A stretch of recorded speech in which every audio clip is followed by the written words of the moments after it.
back. We want to take a closer look at the latest developments involving Ukraine, Russia, and more sanctions.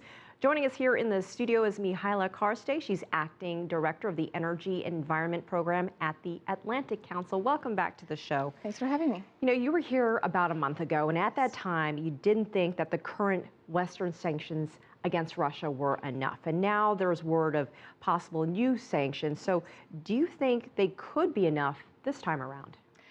No, and let me say why. The sanctions process is a multi-stage, multi-step process. Obviously, we need to push the ball a bit further and see if we see any results from the Russians.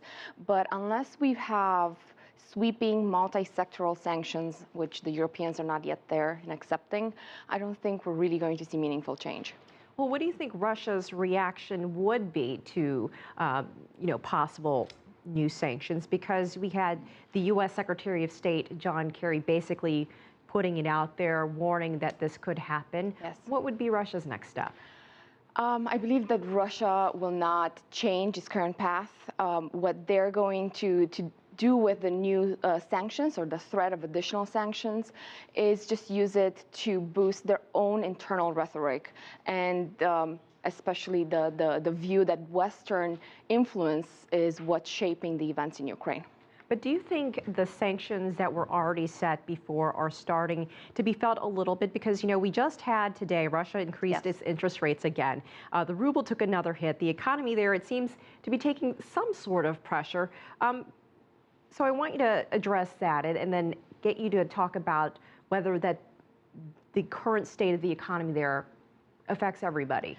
Yes, the current state of the economy, it obviously affects everyone in Russia, and all the Russians are going to suffer from the sanctions. However, the big question is that enough to change Mr. Putin's behavior? We've also seen earlier this week a new focus from Russia and Gazprom in general to close a deal with China, really understanding and preparing for additional sanctions from the West.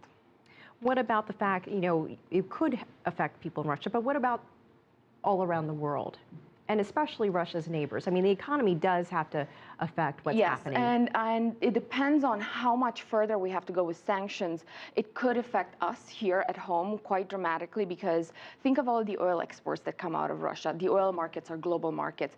Not just the region around Russia is going to suffer. Globally, we're going to feel the pain and the price spikes and the instability, the economic instability. The question we have to ask ourselves, and the question that all of the foreign policymakers right now are asking themselves, is what's more valuable to us right now? Is the economy something we really can't take a hit on? Or is preserving the integrity of Ukraine more important? Is there, do you think, another solution to de-escalate the situation in Ukraine that doesn't involve sanctions? It's hard to say, and really it will depend on Russia's next step. If Russia makes an overt play and you see Russian troops entering eastern Ukraine, that's definitely going to clarify things, and it will result in sanctions. However, if we see this prolonged uncertainty in the situation, is Russia going to move in Ukraine, or will Transnistria be the next target? I don't see anything that could de-escalate the current situation if that's going to be the path that Mr. Putin is going to take. And you had the U.S. president having a conversation with some of his EU counterparts. What do you think it would take for the EU to come to some sort of concrete decision on where to move next, or what to do? I think the fastest path to reach a decision, especially for the EU, would be to see another move from Russia, such as troops in Ukraine.